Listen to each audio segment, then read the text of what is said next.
গতকাল শিক্ষামন্ত্রী ধর্মেন্দ্র প্রধান পদত্যাগ নিয়েছে সেই কারণে যেই সব স্টুডেন্টরা খুব আনন্দ পাচ্ছিলে, যেসব স্টুডেন্টরা খুব হই হুল্লোড় করছিলে যে তোমাদের সামনে সরকার মাথা নুইয়েছে, সেই ধারণাটা থেকে তোমরা বেরাও। কারণ এটা হচ্ছে সরকারের একটা ডিসিশন ছিল।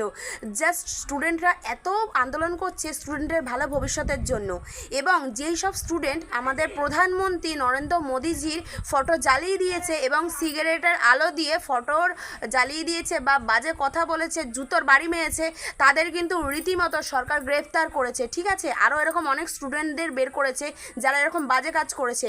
তারা আন্দোলন করেছিল স্টুডেন্ট বা নিট পেপার লিক নিয়ে, কিন্তু তাদের এরকম মানে পার্টি পলিটিক্স নিয়ে এরকম করা উচিত হয়নি। দেখা গেছে অনেক পুলিশের গায়ে হাত তুলেছে এই স্টুডেন্টের মধ্যে, অনেক স্টুডেন্ট দেখা গেছে বাজে বাজে কথা বলেছে, তাদেরও কিন্তু শাস্তি হবে। তারা এখন কি করবে সেই ডিসিশনটা নাও, এত আনন্দ করো না। দেখো তোমাদের কাজে লাগিয়ে যারা পেছনে ছিল, যেই পার্টি পলিটিক্স লোকেরা পেছনে ছিল, তারা কিন্তু এখন সবাই হাত তুলে দিয়েছে, তোমরা বকরির বলি হয়ে গেলে। এই জন্য বলি যে এইসব ফাঁদে পা দিও না। যাই হোক, তোমাদের সবার জন্য আমার শুভকামনা রইল, তোমরা সবাই যাতে ভালো থাকো। সত্যি।